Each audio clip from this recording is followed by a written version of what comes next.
कि अभी आप बहुत छोटे हैं, कोई भी छोटा नहीं है.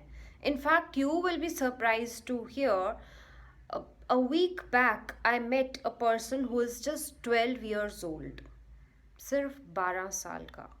और वो 12 साल की एज में ही इज़ अर्निंग.